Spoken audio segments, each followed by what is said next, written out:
Para celebrar sus 5 años, Gallery Weekend Santiago presenta un ciclo de entrevistas de colección llamado El arte lo dijo primero, una revisión a lo mejor de la escena artística contemporánea. Gallery Weekend Santiago. Gallery Weekend Santiago es el evento que reúne a las mejores galerías de arte contemporáneo de Santiago, de la ciudad. En nuestra celebración de los 5 años hemos presentado a ustedes un ciclo de conversaciones, un ciclo de entrevistas de colección llamadas El arte lo dijo primero. Hoy nos acompaña un tremendo artista, virtuoso pintor, bordea lo irracional en su trabajo, en su trazo, en sus pinturas. José Pedro Godoy, un placer tenerte en este ciclo de conversaciones. Y quería partir inmediatamente preguntándote un poco por cuál es tu relación con la naturaleza, con el deseo un poco, cómo parte tu pintura desde ese punto. Me ha interesado trabajar la naturaleza como un escenario artificial en donde se ubican personajes, donde se ubican escenas. Pensando en la naturaleza más que nada como un marco. Toda mi infancia, adolescencia y gran parte de mi primera juventud pasó en espacios naturales. Y de esa misma forma la iniciación amorosa y erótica fue muchas veces nocturna y a la intemperie. De alguna forma creo que eso marca como una forma muy básica de entender el escenario del erotismo o del deseo.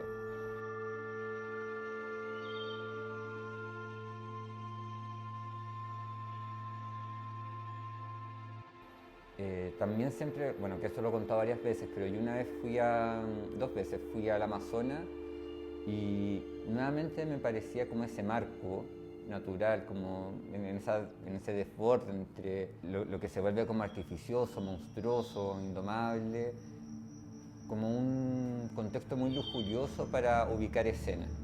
Pero más que como un simbolismo, me atrae eso, como se genera como un cuerpo que recorre o que cubre o que contiene.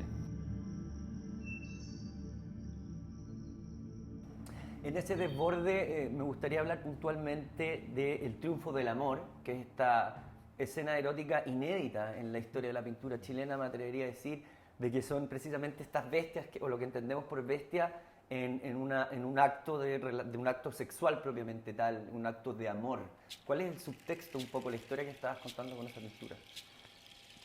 Bueno, todo ese proceso, toda esa investigación, todos los cuadros que hice para esa muestra que fue en el MAVI, era un poco idea sobre la toma de conciencia del amor y el erotismo y como una vinculación entre la idea del buen salvaje o está como muy inspirado por Fragonard, como todas esas ideas del rococó, de escenarios eróticos que suceden en estos jardines. Siempre me interesaron las figuritas coleccionables y hacer naturalezas muertas que fueran muy como melodramáticas o románticas o sentimentales con estas figuritas de colección que son como pequeños altares domésticos que tienen como significados súper emotivos para las personas que las coleccionan. De ahí ya había hecho un gran cuadro que mostré en la Galería Gabriela Mistral que se llamaba Safari, que era una serie de animales, pero que eran figuritas coleccionables de cristal que hacían como este paisaje que era un poco geométrico, muy barroco, como muy lujoso y barato también. Entonces el Triunfo del Amor era como una versión ya como de carne y hueso de esa misma colección. Pero efectivamente hay como una cosa natural que es como muy animal. De que una planta vive y funciona como un hombre. Creo que también terminó siendo como una imagen muy atractiva, que es una cosa que uno no necesariamente sabe que le va a pasar a un cuadro. La obra toma vida en sí misma, que es parte de la catarsis creativa que tiene el arte contemporáneo. Sí, también lo que tiene como algunas imágenes que resultan ser como más populares que otras. Y en esa popularidad tienen más vidas también. Sí, y claro, quizás podemos hablar de otras obras que te representan más un poco a mí como pintor, como tu lenguaje, pero creo que esa obra esconde algo que estás tocando que es clave, que es lo barroco, ¿no? El sentido barroco bordeando lo cursi, bordeando lo meloso, incluso sentido del humor, Sí, po. sentido del humor y violencia. Yo creo que esas son como hilos conductores en tu trabajo también. Es que, bueno, a mí me gustan mucho las teleseries. Y, y por esa cosa como enviciante y también muy pasional y muy humana. Que en esa exageración y casi ridiculización de las relaciones, de los sentimientos, de los conflictos familiares, de lo retorcidas que pueden llegar a ser las tramas y lo inverosímiles que pueden resultar los conflictos, efectivamente se revela una cosa que es como muy humana y por algo uno siente empatía, pero podéis sentir como la empatía y el cariño hacia sus personajes o ese compromiso con la vida o con el futuro que uno va a tener, pero siempre desde un inicio que no es real, ¿cachai? Que no es lo que a ti te pasa o no es como una persona normal vive. Pero creo que al traer esos puntos, como al exagerar la realidad o volverla como más afectada o más melosa o más dramática, como que podéis llegar mejor o podéis generar como de una forma más intensa esos sentimientos. Oye, hablando de esos sentimientos en particular, me gustaría que profundizáramos un poco ahora en lo que fue una historia violenta y luminosa, que fue una tremenda exposición, una gran muestra que hiciste tú en el Museo de Bellas Artes, que ya es súper icónico el hecho de mostrar ahí, ¿no? Me imagino en tu carrera de haber sido un hito y claro, ahí profundizar precisamente en eso, ¿no? En el concepto de la violencia. Y quiero que hablamos de esta pintura, ¿no? El mural grande, que es un trabajo impresionante, que debería estar exhibida en los mejores museos del mundo. Cuéntame un poco de esa pieza y el desarrollo de los personajes también que hay en esa pieza. Siempre he tratado de ser como que sea como más exagerado, más color, como más lujurioso o más atractivo, más difícil de ver, o que tenga más información, pero básicamente son como pocos los temas que me interesan y sobre los que trabajo y también mis referencias no son tan amplias. Cuando empecé a trabajar la exposición del museo, estaba sobre todo como con esta idea de las teleseries, de las relaciones más pasionales y también organicé un poco la muestra rodeando este cuadro central. De alguna forma el afiche promocional de una teleserie ficticia en donde se presentaban y se revelaban todos esos personajes. Y ahí también como poner en escena un montón como de esos conflictos y relaciones y traiciones. Melodramas. Pero mucho melodrama, ¿cachai? Una cosa que fuera, bueno, siempre teniendo como referente Doña Bárbara, que es una novela de Rómulo Gallego, que es como el mito fundacional de la teleserie en nuestros países, en Latinoamérica, en Cuba, en México, Colombia, Venezuela, Chile. Y también por otro lado, toda esta pintura de gran formato, como muy grandilocuente, muy seductora, muy llena de información. También creo que, bueno, hace mucho tiempo no pinto cuadros grandes, no sé si o cuándo lo voy a volver a hacer, pero ¿Cuántas dimensiones? tenía 3 metros por 11. 3 metros por 11, eso es una pintura muy Sí, grande. era muy grande. Yo igual en un principio quería que fuera más gestual y como más sintética, pero al final Se te fue de las manos. Se me fue de las manos.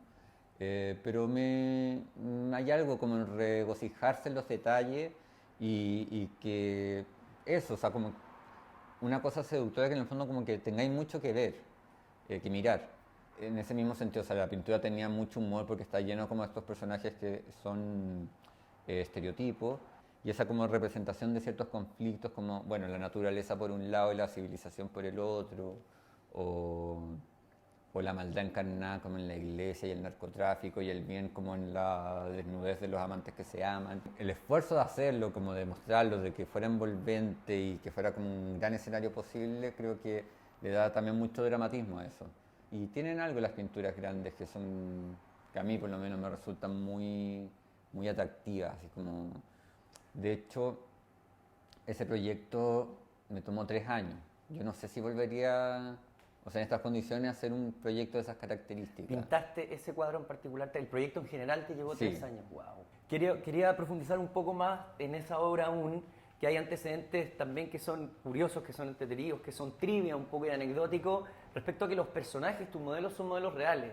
Y mucha gente de la que participa de esa obra, los modelos son personajes del mundillo reales también, de la farándula, chicos lindos. Ahí hay un lenguaje intencional también en la búsqueda de tus personajes. ¿Te gusta que también se genere ese objeto de deseo ahí en particular? O sea, principalmente la mayoría de los personajes que salían ahí eran actores. Actores, no todos de teleseries, algunos de teleseries, pero me gusta trabajar con actores. Ese es como como el punto principal, porque al final la diferencia de trabajar con un actor o con un modelo publicitario es que el actor lo puedes dirigir diciéndole cómo vas a hacer este personaje y él cumple ese personaje. No está tan preocupado de cómo se ve o de estar posando, sino de asumir un rol. También poner como objeto de deseo el cuerpo masculino hegemónico también, que tú me estabas hablando en un momento. Sí, porque, bueno, yo no sé cuántas cosas le podéis pedir a un cuadro, ¿cachai? Pero a mí sí me interesa la representación del deseo y me interesa hacer una cosa que sea como atractiva y sobre todo en esa exposición me interesaba el erotismo, que hubiera una relación del deseo y que tú desearas ver eso. Algo que me interesa mucho es el desnudo masculino, pero el desnudo masculino como a lo largo de la historia como una forma de representar y de construir la misma idea de masculinidad. Y una cosa que me parece muy interesante en eso es que el canon de belleza masculino ha sido muy permanente desde la Grecia arcaica hasta ahora. Absolutamente. Y me parece súper interesante como la misma imagen en distintos periodos del tiempo ha podido significar y representar distintas cosas. Entonces también el uso de ese canon de hombre va para como introducirse en esa tradición, que yo no creo que se vaya a terminar. O sea, si ha existido durante, no sé, 5.000 años, seguramente va a seguir existiendo. Pero hay algo ahí que es interesante y también uno se pregunta cómo en estas formas como de representar y mostrar y de crear como la idea de hombre y masculinidad, también siempre me parece como muy interesante y muy misterioso las relaciones entre hombres. Pero al mismo tiempo me parecen inasequibles. Yo no sé si... ¿En qué sentido inasequible? Estoy pensando como en relaciones de hombres heterosexuales. Que vistas desde lejos pueden parecer misteriosas, pero no sé si ese misterio al experimentarlo de cerca se desvanece. Creo que un poco también muchos de estos cuadros que hago es como reunir a un grupo de hombres y mirarlos de lejos sin poder descifrar bien qué es lo que están haciendo, ¿cachai? Si es una orgía, un juego, una competencia o nada. Y tratar como de darle una lectura misteriosa y erótica. Pero también es como la forma no sé, pues desde el colegio, de ver como a los grupos de hombres de lejos y sentir como una incapacidad de entrar en ese mundo, en esa conversación, en esas formas de entenderse. Y desde muy chico, ¿cachai? ¿Te molestaban en el colegio? Sí, obvio, po. Obvio. O sea, para mí como que la vida fue tener mucho miedo y creo que después ha sido como un poco aprender a administrar el miedo y moverse en lugares que te resultan seguros. Pero yo no sé si ese miedo se pasa. Como... Queda un saldo presente. Sí, como uno igual trata de ir por la vida tratando de pasar piola para que no te peguen, po, ¿no? O no te maltraten o no te pasa algo malo. Porque igual... siento así como los hombres homosexuales de contextos más privilegiados, sí tenemos una ventaja en relación a otras diversidades o disidencias sexuales. Pero tampoco tenemos nada asegurado. Pues, o sea, Exacto. ¿viste lo que pasó hace, creo que ayer, en Madrid, en Malasaña? Sí. Que persiguieron a un niño gay, unos encapuchados, y le escribieron maricón en el culo con cuchillo, ¿cachai? Sí. Y eso no nos puede seguir pasando. Lo que pasó en China ahora también, que prohibieron toda la iconografía del K-pop, por ejemplo, por alimentar figuras de hombres afeminadas, en Rusia también. Sí, es un tema que igual sigue siendo súper actual, si bien creemos que hay un avance. Que lo hay, Sí. obvio, pero no estamos a salvo. Y eso te quería preguntar precisamente porque si vemos un poco la historia de la pintura chilena, creo que la temática propiamente tal gay, homoerótica, de dos hombres teniendo una relación desnudo, es bastante inédita también y creo que es uno de los pintores que lo manifestó de una manera súper icónica. ¿Te has sentido censurado alguna vez, por ejemplo? Uno sabe el país donde vive y sabe dónde te van a dejar o no te van a dejar mostrar ciertas cosas, ¿cachai? Entonces, sentirse censurado por algo que no te debería sorprender me parece como andar buscando el lugar de víctima. No me he sentido censurado. Sí creo que en Chile había, como que siempre hubo, bueno, sigue habiendo como un contexto muy violento para mostrar la sexualidad como una celebración como del deseo y de esa belleza. Violento y culposo. Violento, culposo, pero también como que la violencia siempre ha sido mucho más urgente que el placer. Pero claro, igual hay algo reivindicativo en el placer, como en el goce. Y como tratar de ser libre y lo más feliz posible sin pedir perdón ni permiso por lo que a uno le gusta y por lo que uno es. Pero como yo fui educado visualmente, culturalmente, un poco como con esta otra información que venía de estos lugares como más fáciles o más felices, sí me interesó como empezar a trabajar de esa forma, como un homoerotismo mucho más hedonista, que igual es como una celebración a la belleza masculina en su como estereotipo más canónico. Igual hay algo ahí, igual viendo eso, que aunque uno no sea así, ¿cachai? Aunque hay una distancia entre el cuerpo de uno y la proyección del deseo, sí podéis sentir como un placer y no sé, una juventud, una libertad, una sensualidad viendo eso. Claro, te pone en una órbita, en una pulsión que es envolvente. Sí. También pienso, no sé, pues si uno busca pornografía, como qué tipos de cuerpos te interesa ver, ¿cachai? Tu algoritmo. Tu algoritmo. A mí me daba la sensación cuando fui a la muestra del Bellas Artes, por ejemplo, que tu trabajo generaba casi un efecto Tunic. en la facilidad, la cantidad de gente que uno reconocía que se desnudaba fácilmente para ser retratados por ti. ¿Tú eres consciente un poco de ese como fenómeno, ese llamado un poco al...? Creo que igual hay mucha gente que le gusta sacarse la ropa y eso pues también como la misma idea de belleza, o sea, uno trabaja con gente que te posa y quiere ser pintada para verse bien, entonces... Hay vanidad también. Sí, pero también hay vanidad y hay... O sea, igual yo soy muy agradecido a la gente que quiere participar en estos proyectos. También pasa que muchas veces que los proyectos como que no llegan a buen puerto, ¿cachai? Pero como que de repente a alguien le puedo sacar fotos y no me dan ganas de hacer ningún cuadro con esas fotos. Porque así yo trabajo, saco fotos, de ahí armo como un collage en Photoshop y de ahí empiezo a trabajar lo que después voy a pintar. Eso que interesante también porque quería preguntarte sobre tu proceso creativo, estas postales o estas imágenes bubólicas a veces, estos pasajes oníricos también, ¿funcionan en ideas preconcebidas? ¿Son ideas que se van dando in situ? No hay como una sola forma de hacer los cuadros, hay una forma de componerlo, que es cuando tengo una idea, voy agarrando las imágenes que me sirven o tomo fotos y ahí empiezo a trabajar en Photoshop y hago unos collages digitales que están como muy mal hechos, ¿cachai? Son como muy artesanales. Me encantaría verlo. Pero que me sirven de guía para hacer los cuadros. ¿Qué tan lejos llegas en el momento que estás sacando fotos con el erotismo en sí mismo? Por ejemplo, cuando se trata de una erección o cuando se trata de una relación. ¿Son cosas que pasan? ¿Son cosas que tú después vas trabajando, investigando? Pasan, pero igual... siempre como que igual la sesión fotográfica es una instancia muy poco erótica. El objetivo mío y de la persona que me está posando es lograr una imagen que sea erótica, pero no por eso lo que está pasando entre nosotros o en él es erótico.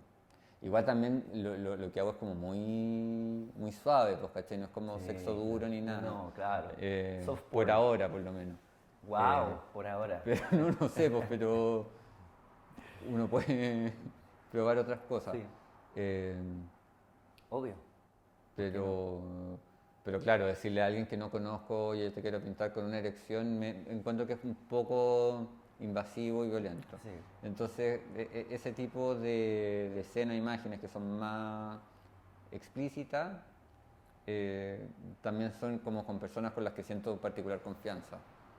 Oye, hablando de lo que puede pasar, de lo que podrías llegar, los alcances, cuéntame tus nuevas exploraciones, tus nuevos trabajos, un poco por dónde va lo que está pasando ahí. He hecho 2 exposiciones con la galería con la que estoy trabajando, que es Vigil González, que es peruana. La primera se llamaba Extraño del Mar, que eran variaciones sobre la idea de sireno, pero de nuevo, cómo agarráis este mito erótico de la sirena como un ser entre monstruoso y deseable, peligroso y hechicero, y llevarlo como a hombres misteriosos que te seducen dentro del agua. Por un lado como en pinturas que eran como muy como souvenir de playa tropical, de playa. Y otros que también eran como más misteriosos, un poco más terribles, un poco más mitológicos, claro. Porque también la figura de la sirena es como muy persistente en muchas mitologías, como este ser oculto que te canta y te lleva a la muerte, pero te ofrece algo como más deseable.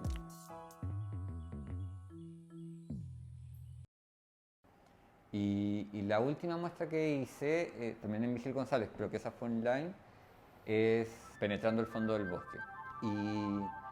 Y es un poco mezclar esta como selva lujuriosa con hombres deseantes y deseados, en escenarios neobarrocos, ultra psicodélicos, pero que fuera así como mucha como saturación y que fuera una cosa un poco como vibrante, ¿cachai? Como pensar la figura del desnudo masculino como algo tan primitivo y tan persistente que surge ahí.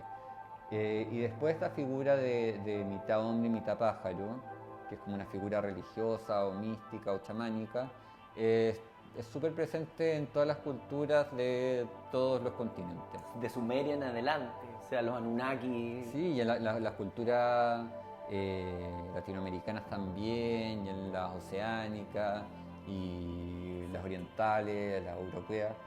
Agarrar esta figura de este hombre con cabeza de pájaro y con una erección que está como envuelto en un rito sexual, natural pero artificial, pero como esas dinámicas entre hombres donde como sexo y hombría y paso están súper interconectadas. Yo creo donde se desdibujan las posibilidades, ¿no?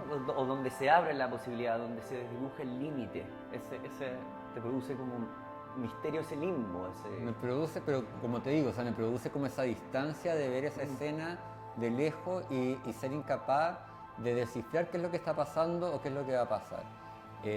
También como que la carga, la lectura o el sentido se lo pueda dar uno. José Pedro, qué interesante conversación. Podríamos seguir horas en tu imaginario, en tus mundos virtuosos, lujuriosos, selváticos. Queremos agradecerte que seas parte de Gallery Week en Santiago en este ciclo de conversaciones. No, gracias a ti por la invitación. Es un privilegio realmente. Los invito a que conozcan todo nuestro ciclo de conversaciones. El arte lo dijo primero, por El Mostrador, Arte B y Canal 13 Cable. Muchas gracias, José Pedro, por ser parte de esta conversación. Gracias a ti. Para celebrar sus 5 años, Gallery Weekend Santiago presenta un ciclo de entrevistas de colección llamado El arte lo dijo primero, una revisión a lo mejor de la escena artística contemporánea. Gallery Weekend Santiago.